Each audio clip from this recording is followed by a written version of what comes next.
Hey, everybody. Thanks for joining us today. For those of you who know me, I'm Carson Jorgensen. Today, joining us on the podcast is a candidate for Senate, Trent Staggs. Trent, thanks for joining us, man. Hey, Carson, good to be with you. Yeah, we've been on the trail together. We've played the game. We've seen each other around. What have you been running? A little over a year now?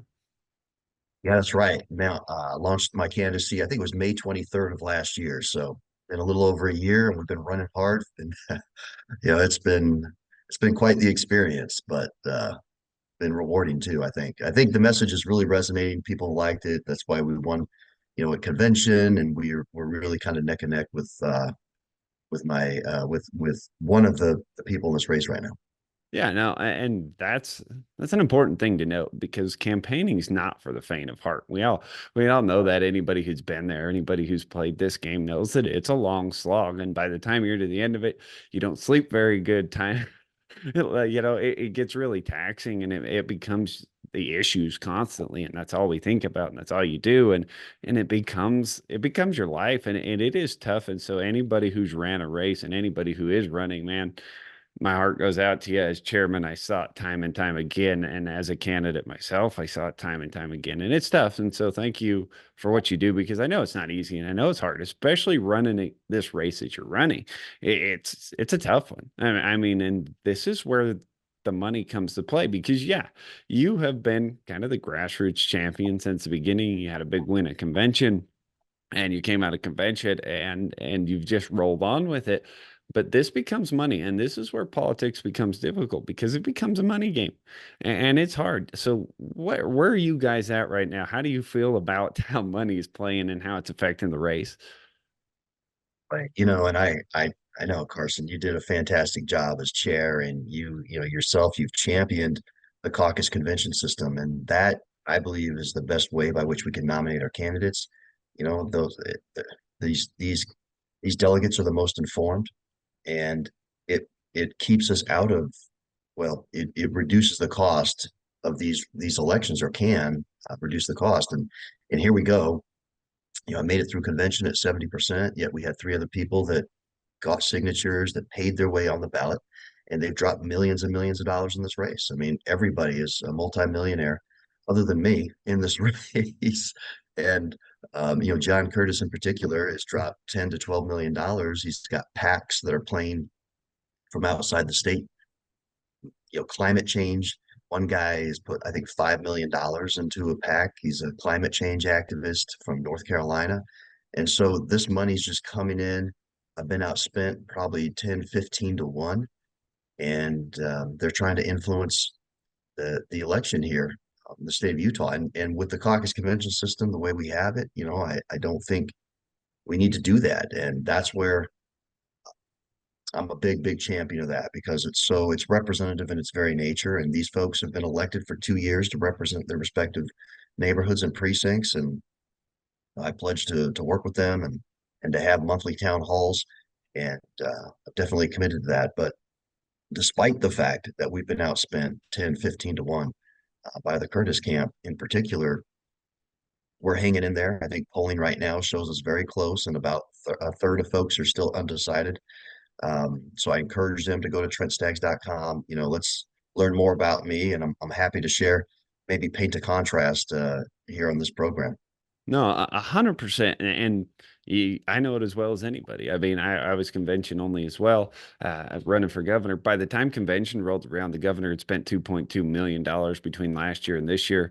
The Phil Lyman had spent almost 700,000 at that point, and we had spent 40,000, and we came within 2 points of the sitting governor. And so it does. It gives people like you and I, who are not multimillionaires, who don't have access to the big money, the ability to play. And I think there is something to say for that. Do some changes need to be made? Absolutely. We can always do better. We can always change things, but it's still the idea behind it. It's still the best way to nominate these candidates. Still the best way to do this. And so I absolutely think that we have an opportunity here to do something, and we have something good here, and we don't need to let it go to waste.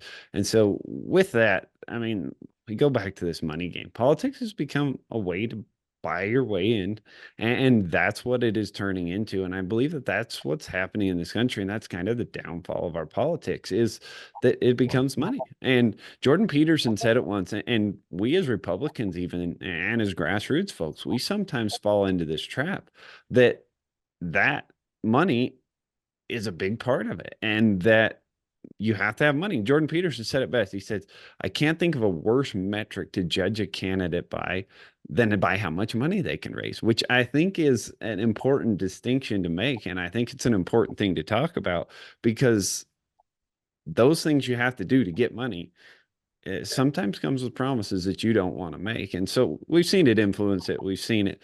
So tell us a little more, not to set the conversation back, but tell us a little bit more about you. Where'd you come from? What have you been doing? How did you find Sure. yourself in this position? Yeah, but before I do that, I mean, you're spot on, Carson. And this is what the problem is in America. I think that we've elected far too many people that go back, become part of an establishment. That's why my whole narrative of the campaign has been one that wants to fight against the establishment. And it's demonstrated in my mayoral career, in my business career, in the way in which I've run this campaign, being the only one to challenge Mitt Romney. That's the problem. We've elected people that don't represent everyday Americans and everyday Utahns. The caucus convention system is the best way to do that, to get somebody, like you and I, just everyday Utahns that will go and represent folks. But we end up electing folks that have the most money, whether it's their personal funds or whether it's taking funding from outside sources. And yeah, I mean, I'm, we're hard pressed to believe that they don't have any favors that are due at the end of that. And so it's just unfortunate that that's what our political system has devolved into. But about me, I'm a lifelong Utahn. I grew up in Orem, Utah. I attended elementary school there. I moved up to South Jordan with my family. I finished high school at Bingham High School. I went on to the University of Utah, undergraduate degree in political science and economics. Served a mission for my church in Tahiti, and then got my MBA from BYU.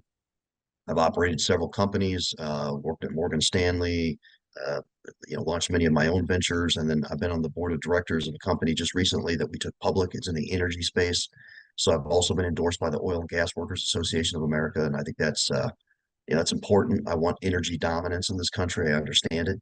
And, my wife and I, we've got a 14-year-old son and a 12-year-old daughter, and they're really the biggest reasons why I'm running for this office because I think it's immoral what's happened.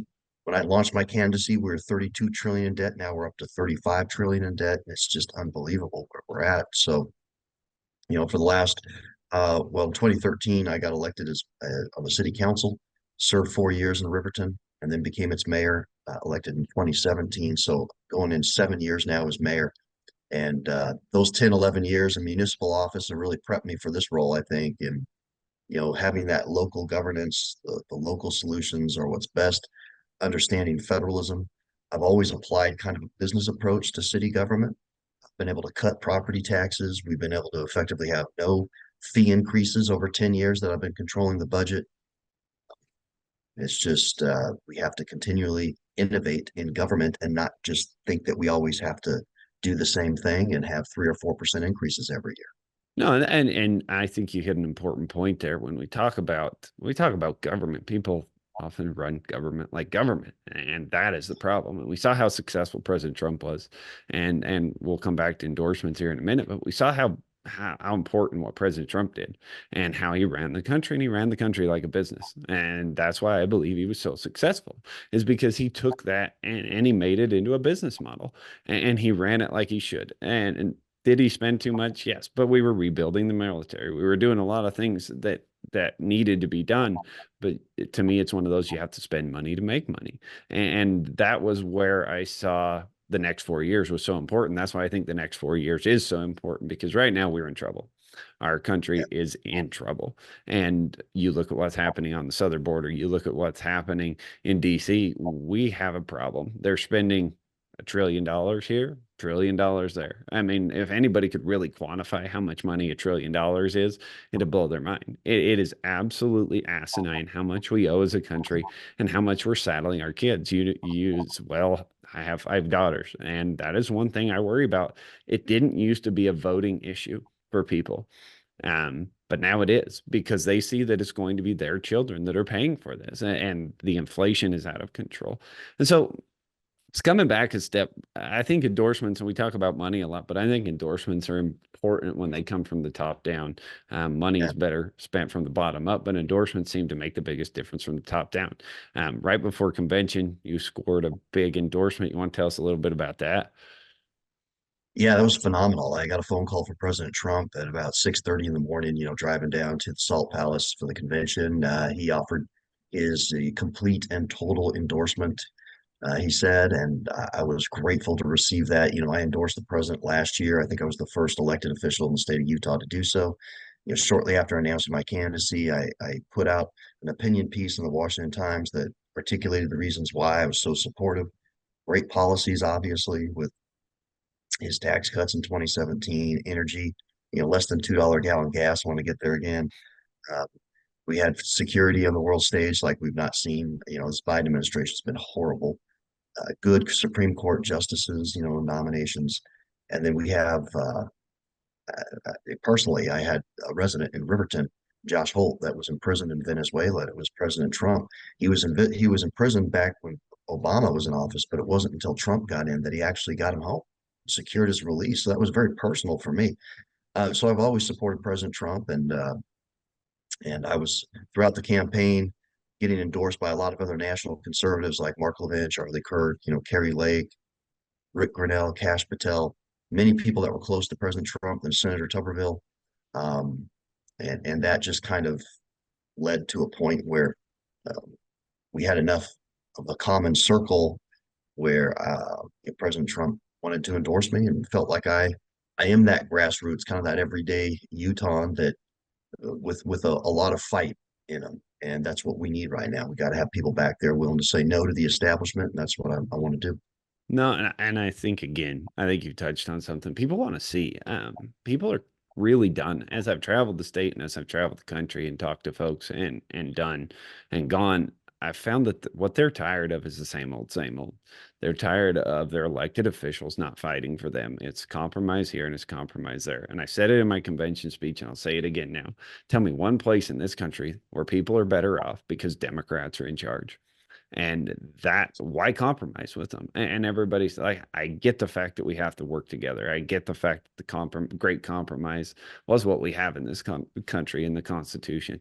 But guess what? That we have drifted so far from the things that we believe in, so far from common ground, that it's hard to even compromise with them anymore. Because what the Democrats tend to do is they put 150% of what they want in a bill.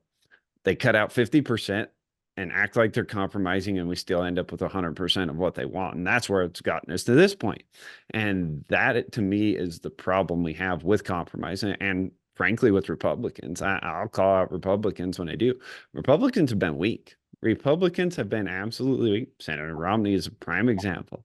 They have been weak on the fact that the Democrats are undermining everything that's wrong in this country right now and everything that's going on. You look again, we'll talk about the southern border here for a minute. What's happening at the southern border? It is far too much to even be an accident anymore because the malfeasance to me is on purpose. So, what do you think about the southern border? What do we need to do? How do you propose we fix it?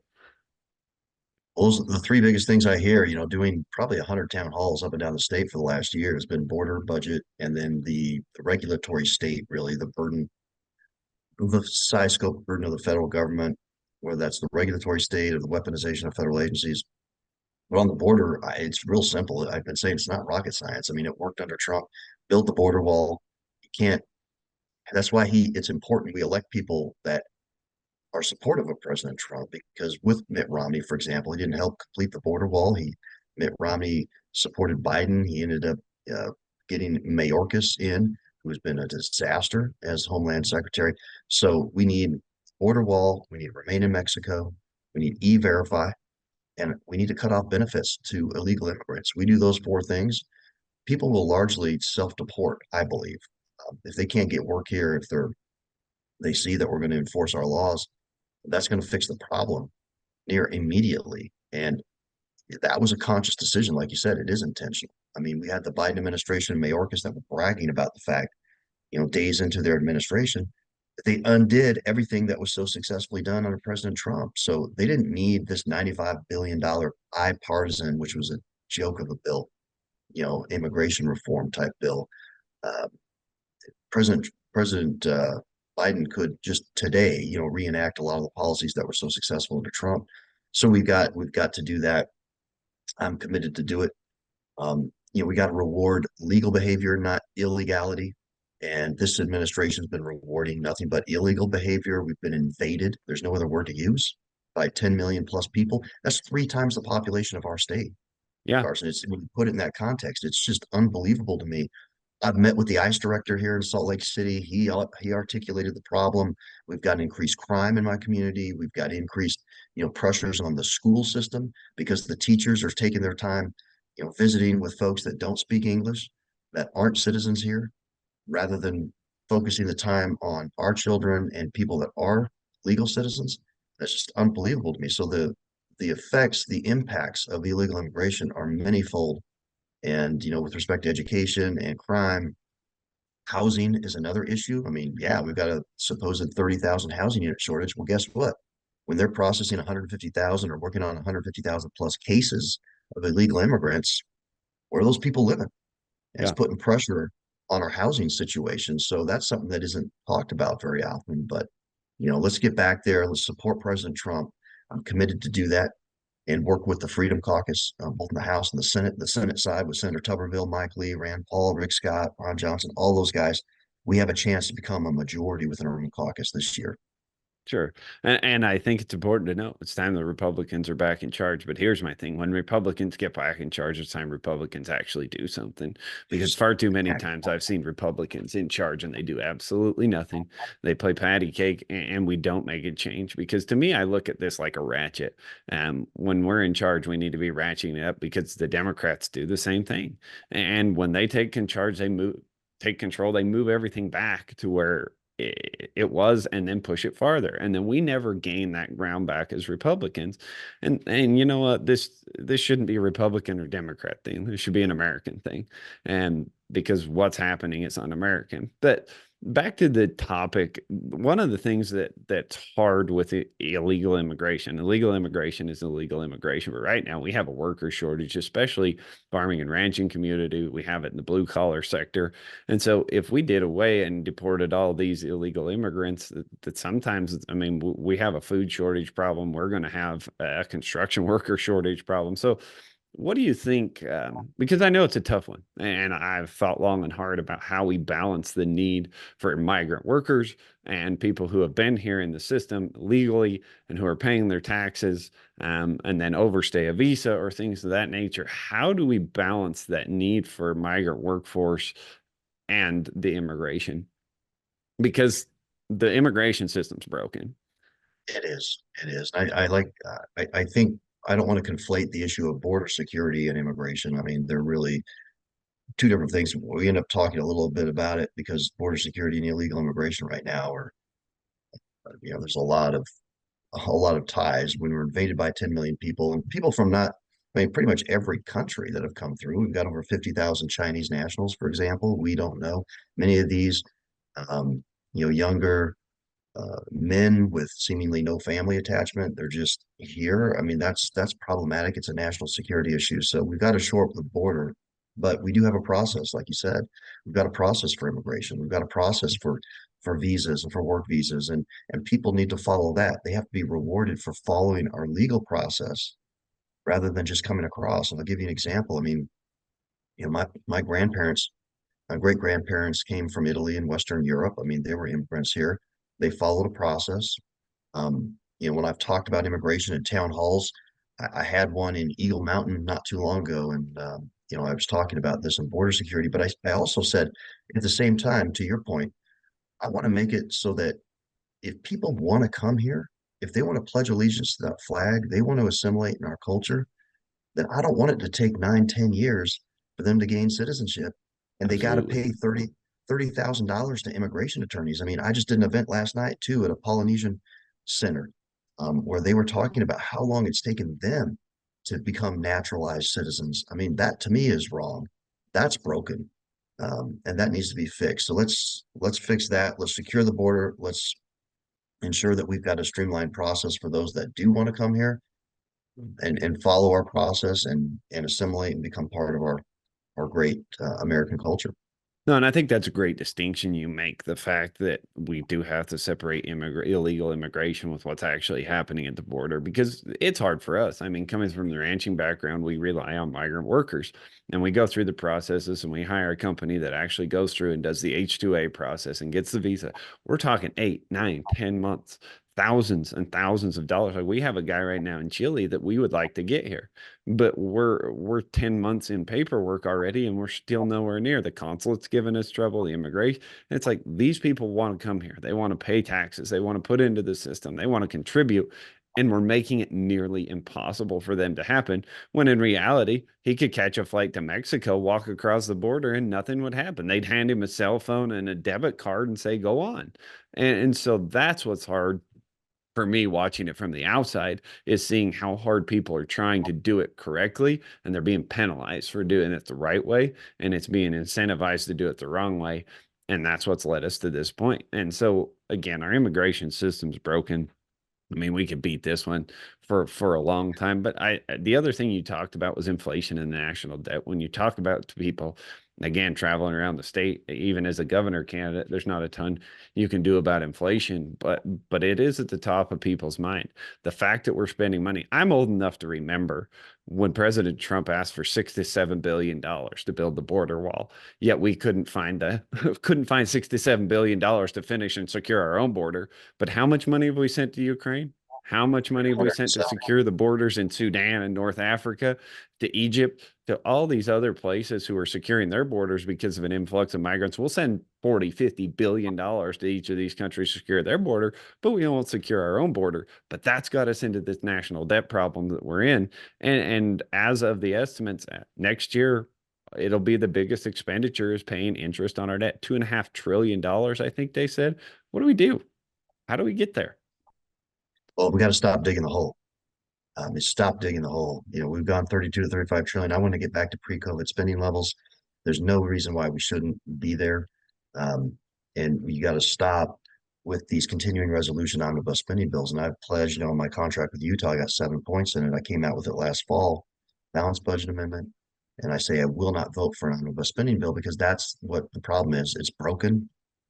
Mike Lee calls it the firm. You got Senate and House leadership that go back and four people deciding what the budget is in a closed room, 1,000-page piece of legislation, drop it on members' desks and say you got 48 hours, maybe 24, maybe even less to pass this, or the government's going to shut down. That's immoral. That's wrong. And if it has to shut down, it shuts down until we get back to process. Because until we get back there, we're going to continue this nonsense. And we haven't had a balanced budget since 2001. So Oh, it's high time we get back there and get a balanced budget back. And the inflation issues you described is incredibly problematic. It's one of the top three, like I said on the campaign trail. It's costing the average Utah family $10,000, $12,000 more a year because of Bidenomics and Biden inflation. It's a huge crushing burden on folks. And that's people ask, well, how do you fix the inflation? Well, number one, you stop printing money. And number two, we need energy dominance. And I understand that. We've got to be super abundant energy resources that are cheap because energy is the base of our economy. And that has ripple effects all the way through. So we get back to less than $2 gallon gasoline or even lower with all the resources we have here, even in our own state. I said we could be energy independent from not just the Middle East, but from Wyoming. If we just went ahead and develop the resources we have here within our state. So those two things, energy dominance, stop printing money, take care of the inflation issue, and we'll be able to turn this economy back around. no, and you're absolutely spot on because we talk about the climate issue and the climate issue unfortunately has become a huge thing. These young kids are coming out of college and they've been taught about it. I mean, my daughter, she was in sixth grade and she came home from school. I've told this story many times, but she came home from school, told me cows are bad for the environment. And I said, we're gonna have a little conversation here. Like if they want to have actual conversations about actual science, like ranchers, farmers, we're the original conservationists. I mean, nobody wants to see the environment better than we do because that is our livelihood. If it's not there again next year, it's not there for us. We lose. We don't feed people. We don't feed our livestock. We don't feed animals. We don't feed people. And so we want to see the environment is better. So she come home from school. She said to me, "Hey, they tell me cows are bad for the environment. That green energy, windmills are future." So we sat down. We had the conversation. I said, if they really want to have this conversation about carbon, let's play this game because it has been proven time and time again that agriculture is the only net zero carbon emitter that actually takes more carbon out of the atmosphere than it emits. So if they want to have that conversation, the best way to sequester carbon, you know what it is? Grazing livestock. Because as photosynthesis happens, as they graze that grass, it gives the chance the grass doesn't stagnate, pulls carbon from the atmosphere and sequesters it back in the ground. But they don't want to have that conversation. But the climate deal, the Green New Deal, it is driving a lot of this debt. It is driving a lot of what's happening right now. And I think you look at Europe, you want to know why the farmers are protesting in Europe? Climate stuff, the nitrogen bans, they are taking away farmers and ranchers' livelihoods. It's all coming down from the top. And these are conversations I believe need to start happening because when it talk about energy, there's nothing I want to see more than energy dominance. But let's help the environment. Let's talk about burning American fuels. Let's talk about burning American natural gas. Let's talk. Yeah, we want to see a better environment, but we don't have to answer the question on their premise. They want us to answer the question on their premise. No. If this was about the environment, they'd put money into they could take the plastic out of the ocean tomorrow. They could remove every piece with what they have spent on the Green New Deal and climate change initiatives. They could have taken all the plastic and removed it from the ocean. Saw a deal yesterday. Poor little baby dolphin got plastic stuck in its nose and it died. And it's like, no, we could be doing things, but it's not about that. It's about control. It's about these things, but we have not seen what the ramifications of green energy are going to be. So how do we balance the need to keep our environment better and to make sure that our air levels remain clean and that those things that we're working to be good stewards of the environment and balance that with change on the national scale? Well, that is I think the short answer is we need to elect people that don't subscribe to climate alarmism, that aren't part of the climate hoax culture. My opponent, John Curtis, chairs a climate caucus, and he's funded by climate change billionaires. And this is what's happening in our state. I don't subscribe to that. I think anybody who does ought to be soundly rejected by Republican voters in particular, because it's a hoax. I mean, the climate does change, but the impact of which man makes on that is, I think, unknown. And really, and it isn't impactful enough to where it would even cause a difference. I think we do need to be good stewards, though. That said, we do want clean air. We want clean water. We don't want to be drinking dirty water. But we've got those regulations in place. Like you said, nobody understands or wants that better than those closest to the land. And farmers and ranchers and localities, let us go ahead and take care of that. We don't need the heavy hand of federal government coming in, especially the EPA. It's a horrible three-letter agency, man. I want to get rid of that altogether. I mean, these guys are sitting there. I had to hire, as a mayor, I had to hire 3 or 4 more water people in my department last year or so to keep up with stormwater regulations and EPA guidelines. And it's ridiculous. It doesn't do anything to improve the health safety of my residents. I mean, Riverton's been perfectly fine since 1865. Yeah. I don't know why they feel like they need to always impose their heavy hand and try to prevent things from happening. I mean, they prevented the state of Utah from building 7 or 8 dams that we wanted. So in years of plenty, like we've had this year and last year, we could have held back more water in our reservoirs. They're Look at what's constantly messing happening with right it. now. Look at what's happening Mhm. right now. We have too much water. We don't know what to do. Yeah, it does all go into the Great Salt Lake, and we want to see the Great Salt Lake fill up. But once it hits the Great Salt Lake, it is no good for human consumption. It doesn't do us any good as humans. And in Utah, you know this. We have a growth problem. We have a housing shortage, but we also have a water shortage. And I've said this before, I'll say it again. We don't have a water problem. We have a water storage problem. And the EPA and these unelected bureaucrats are the ones that are preventing Utah from being able to manage things that we see best. Because whether it's the Delta smelt or the spotted leopard frog or whatever it is, they'll use any excuse they can and will. But you want to talk about fish. habitat and you want to talk, some of the best fisheries in the world are downstream from reservoirs because we're able to manage that flow. I mean, look at the Provo River, prime example.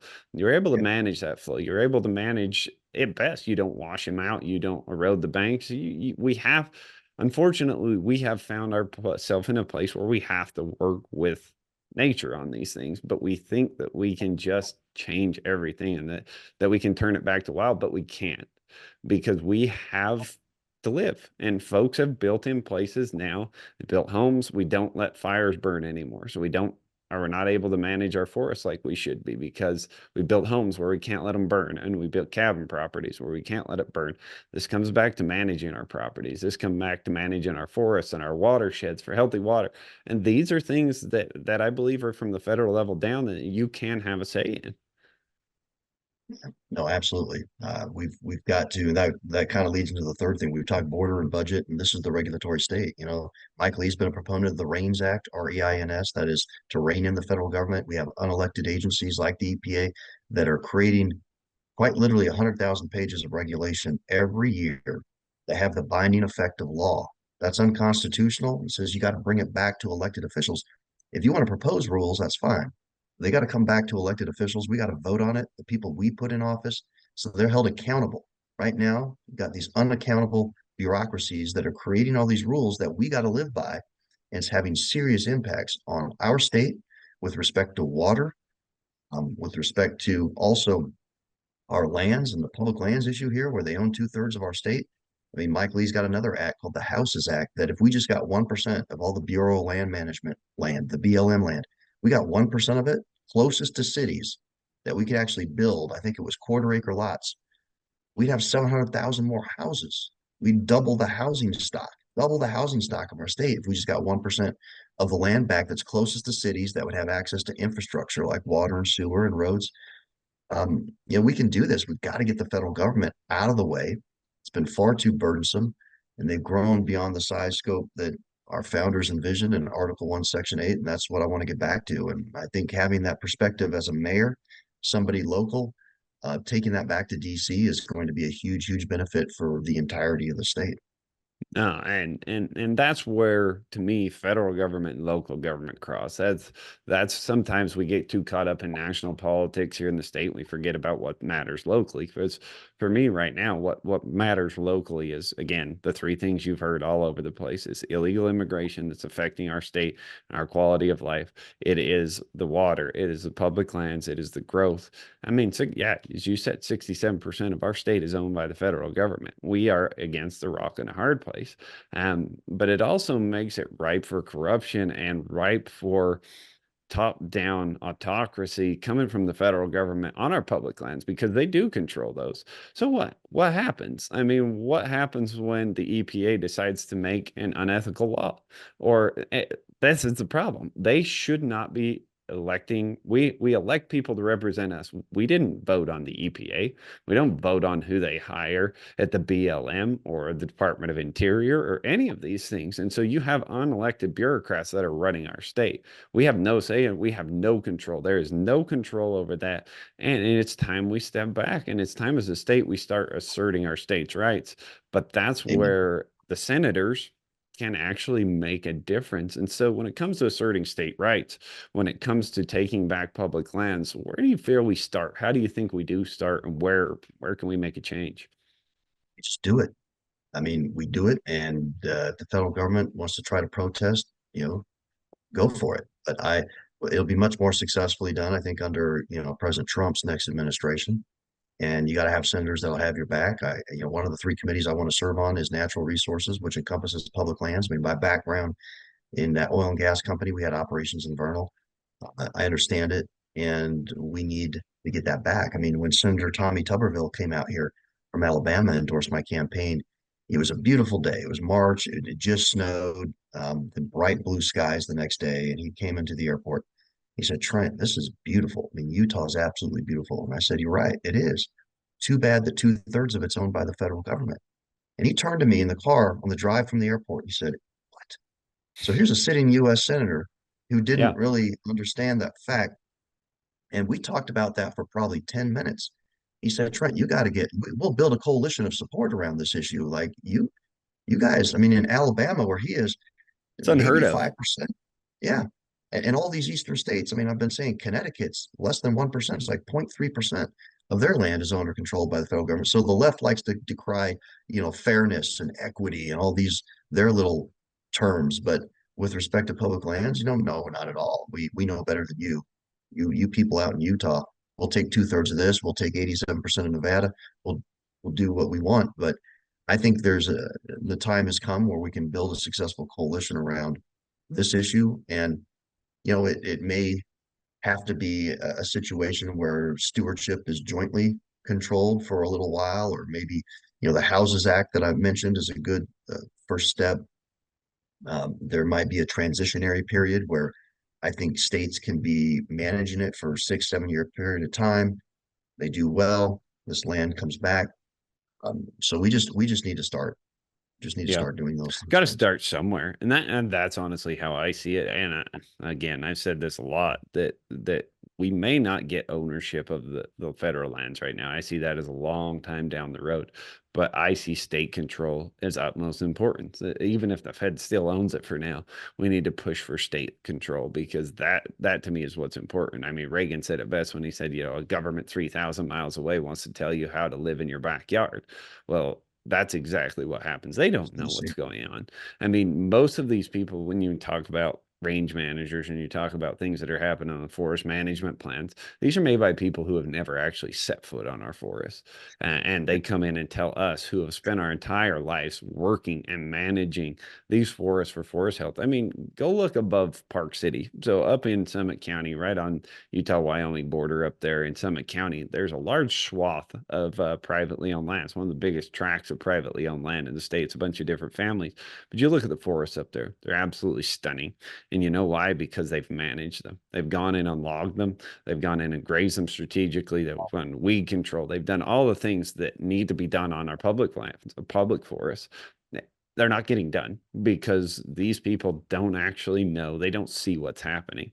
They wonder why our watersheds are diminishing. They wonder, I mean, the cedar trees in the state of Utah, I mean, they are a problem. The junipers suck up so much of our groundwater and put it back into the atmosphere. There, we need to be managing our forests, and the feds don't let us. So state control, I believe, is the answer, and I think that that's something that we can push for. I mean, and not to keep dragging this up again, but we go back to the national issue and what's happening in this country, and we look at the presidency and what's happening. You've been a supporter of President Trump. Nobody has ever questioned where I stand with President Trump. I have been with him since the day he come down the escalator. Do I love everything he says? No. Does he say some things sometimes that I'm like, ugh, yeah, he does. But what he did, and I encourage people this, and I'm sure you'd encourage them the same, is to look at the policy. Again, peace breaking out in the Middle East, the Abraham Accords, the economy here. But the big thing to me was trade. And this is another place where I wanted to talk to you. So here in the sheep industry and in agriculture in general, there's a giant monopoly. And there's something called the Packers and Stockyards Act. There are laws on the books that aren't being enforced right now. And we talk about trade deficits. Man, we have a agricultural trade deficit. 0.6% of the population now feeds the rest of them. And in the sheep industry, we've been working on a deal for over a year and a half now to put a small tariff or a tariff rate quota on sheep that are coming in and lamb coming in from Australia, New Zealand. These are free trade partners who are absolutely taking advantage. We run a $2 billion deficit to New Zealand and a $1.8 billion deficit to Australia in the sheep industry alone. This is a problem, and I've talked to many about it. I've grilled Mike Pence about this in the past. The one thing that I saw out of the Trump administration was tariffs and the tariffs on China and the predatory practices coming from these other countries against the United States, especially in agricultural sector. So what, I don't know if you delve into it a ton, but what do you think of tariffs? Where do you think we go? Because as we've seen in Congress right now, there actually is a big push. You have seen more tariffs instituted in bills this year than we've seen in the past 30 years. So where do you see us headed as far as tariffs go? Well, you got to have, people talk about free trade, but it's got to be fair. And sadly, previous, Congresses have admitted people like China, granted them most favored nation status or brought them into the World Trade Organizations, and they don't play by the same set of rules. And it's proven.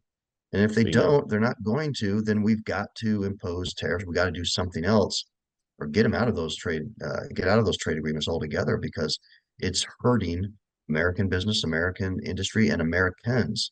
So I'm all in favor of taking a look at those and doing what we can to ensure that trade, albeit wanted to be fair, free, but I want it to be fair. It can't be, I use the analogy of playing a basketball game. We already have four fouls on us, and this other group or team, they've got unlimited fouls. It's just unbelievable. You can't compete. You can't ask Americans and American businesses to compete under those set of rules.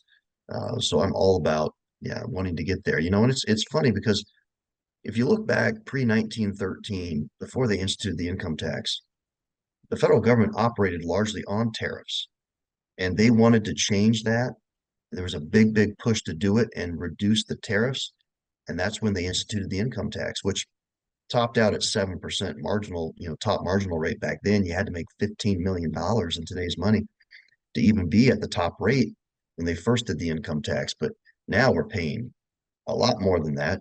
We've got a huge spending problem, not a revenue problem with the federal government, but maybe perhaps this is a way that we could balance that a little better. Yeah, no, and when we talk about tariffs, I was actually in a dinner and they let me ask a question to Mike Pence, and he was talking about dropping the China tariffs, and I said that is ridiculous, and I raised my hand and I said, hey, they're probably regretting inviting me at that point, but I just said, hey, you're proposing taking away the tariffs that the Trump era had instituted against China. And and it came to agriculture. And I don't know if many people know this, but the big thing that China was going to retaliate against was corn and soybeans. And absolutely. The first year of the institution of the tariffs, China dropped our trade in corn and soybeans about 27 billion. We lost about 27 billion dollars, but the tariffs brought in 50 billion. And we were able to hold up the corn and soybean industry that we had hurt with that money. Well, the next year we were back to par. And now we're back to record imports of corn and soybeans back to China. So, what that means and what that should tell everybody, these countries have to have the United States. And for far too long, we have put the United States second. We have not played America first, that we come first, that our farmers and ranchers, our manufacturers, that we can do it better, that we can compete on a world stage. But there's no such thing as fair trade anymore because these other countries are not meeting the standards. They're not doing the things that we're being required to do. We go back to the climate stuff. We're being forced to meet regulations that no other country is meeting. China is not even close. They're building a new coal power plant every week, and we're shutting ours down. And that is where we are losing. And I believe that there is a way forward, but it is America first. That's right. That's what I've committed to. I've committed to an America First agenda. I want to join the executive steering committee in the Senate. We're going to grow from 18 of 49 right now to a majority in the Senate of Republicans, but a majority within that caucus. I believe they can't just have an R next to their name. We've seen that with Mitt Romney. We got to have folks in there that will be America first so that we can get back on track. They're going to support President Trump in that agenda. And that's what I pledged to do. So I'm looking forward to it. Let's get this country back on track. Absolutely. Because I've always said this, you can't fill somebody else's glass if yours is empty. And we are gutting Mhm. America from the inside out. We are starting with middle America, with our manufacturing, with our farmers and ranchers, with our blue collar jobs. We're starting there and we've outsourced those. And we have pushed those out. And we can no longer help. Everybody looks to us to help the rest of the world. We're in trouble. And when servicing our debt becomes the largest expenditure in our country, we have a problem. And I believe, and maybe you feel the same way, I believe that we start at the bottom and we put America first again, because once we start helping ourselves, we can help everybody else. Agreed. Agreed wholeheartedly. And this is where maybe I'll get a little campaigny, Yeah, Carson, and just distinguish myself from my opponent. I mean, I am an everyday Utah, an everyday American, and that's who I'm going to represent. I've got some 7,000 individual donors. They're the ones supporting me, and not multimillionaires and lobbyists and DC PACs and climate change PACs.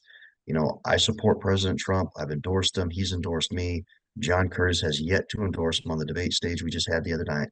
still won't commit to endorse him. He supported the January 6th committee. He supported the impeachment inquiry of President Trump. He censured Trump on the House floor through resolution. I don't want to go there again. I don't need a Mitt Romney 2.0 representing me. I just don't. That's why I stepped up. Also, he's supported by, these climate change billionaires. They're putting in 10 million plus in his primary. I'm supported by everyday Americans, everyday Utahns. And, I understand energy dominance. I am endorsed by the Oil and Gas Workers Association and want to pursue that. And he's a climate change caucus chair. I mean, so these are three really key differences. This is the choice that Utahns have before them, and I'm asking for their vote so that we can get somebody in there that's going to work with Mike Lee, is going to support President Trump, and we can get this country back on track. Yeah, no, and you're absolutely right, and I believe that that's what our country needs, and I believe that we see things eye to eye when it comes on that side of it. So we're running low on time, and I know you have other engagements to get to. So why don't you finish this out with kind of give us your stump speech, kind of give us your campaign pitch, and tell people where they can go to find more information because the primary's coming up, voting ballots are out. It's time to fill your ballots out and get them in. And So give everybody your last pitch as we go into this election. yeah, well, no, I appreciate it. Thanks again for having me on here. And that's really it. What we just talked about. I think I'm the only one in this race that's demonstrated willingness to stand up to the establishment. I've done it as mayor when I rejected lockdowns, mask mandates, vaccine mandates. I rejected and fought against inappropriate materials in school. I've actually cut property taxes in our community. Um, taken a real innovative approach. I understand federalism. But I've also been endorsed by so many great people. I've got a coalition of national conservatives I can work with starting day one to include President Trump and some great U.S. senators and Rand Paul and Tommy Tuberville and others. So that is what sets me apart. My opponent, John Curtis, is somebody who, again, doesn't support President Trump, won't commit to endorse him, supported the January 6th committee, supported the impeachment inquiry of President Trump, censured him on the House floor. He's a climate caucus person that believes in climate change and supported by billionaires from outside our state that have dropped $10 million or more in this race in PACs. So that's the choice in front of Utahns. Do you want to have an everyday Utahn represent you? I'm your guy. If you're looking for Mitt Romney 2.0, I guess you can turn to my opponent, John Curtis. And that's Well, and if you want to support me, yes, vote for me. You can go to trentstaggs.com as well, Staggs, and offer to volunteer or donate and help us out here over the last week or so and get us across the finish line. no, and again, as I told you at the beginning of this, I believe that information is the best driver, and that the more information we can have in our voting system, and the more information we can have out there, and get these stances, and that's what I love about social media. That's what I love about platforms like this. You and I can sit down, and we can get to know each other even deeper, but people can get to see what you're all about because at the end of the day, an informed voter is a good voter because if you know what you're getting going in, the money doesn't have an effect. If people would do their research, the money doesn't have near the effect. If everybody would Right. sit down and learn, because I believe that the biggest detriment to this country right now when it comes to politics is uninformed voters. And so I would encourage everybody go out, do your research. Don't take my word for it. There's a reason you never see me endorse very often, and that's because I want you to go learn. I don't want you to take my word for who to vote for. I don't want you to look at me and say, "Oh, well, who's the best? Fill out my ballot for it." No, that's not how this works. Go sit down, spend an hour. The problem we have in this state is too many voters spend more time deciding between Coke and Pepsi than they do on who to vote for. And then they wonder why we're in the situation they're in, why their elected representatives don't listen to them, why they're frustrated. Pay attention, do your homework, and get out and vote. Thanks for coming on, Trent. I really appreciate it. I know you're back to work and back to the grind, but thanks for all you do. Thanks for putting Thank you. yourself out to you, and we'll see you on the other side.